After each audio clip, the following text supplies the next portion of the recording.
Alam mo, hanggang ngayon, ang daming tanong sa isip ko.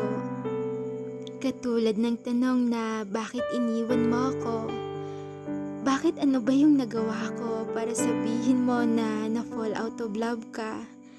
Ipaliwanag mo naman sana kasi alam mo, sobra akong nagtataka kasi sa tuwing kasama kita, masaya naman tayo, diba?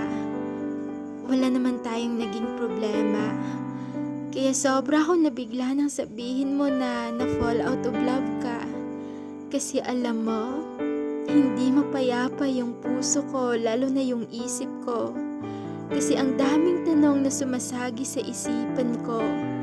Ang daming tanong na wala man lang sagot sa mga ito. Katulad ng tanong na, bakit iniwan mo ako? Kasi ang sabi mo na fall out of love ka. Pero di mo sinabi ano ang dahilan kung bakit nga ba. Kasi masaya ka naman sa tuwing kasama mo ako.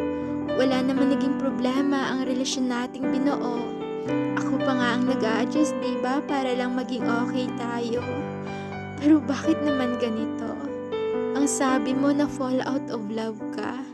Pero bakit naman pinaparamdam mo na masaya ka sa piling ko? Sana pinaramdam mo na wala ka ng gana. E di sana matatanggap ko pa.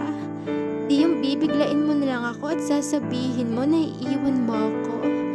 Alam mo ba kung gaano kasakit para sa akin yon? Di mo alam kasi ikaw nakapaghanda ka. Nakapaghanda ka na magtatapos na tayong dalawa habang ako, paano naman ako? Paano naman ako na binigla mo? Paano naman ako nakasama ka na sa plano sa buhay ko? Pero ang ending ay iiwan mo lang pala ako at magtatapos lang pala ang ikaw at ako.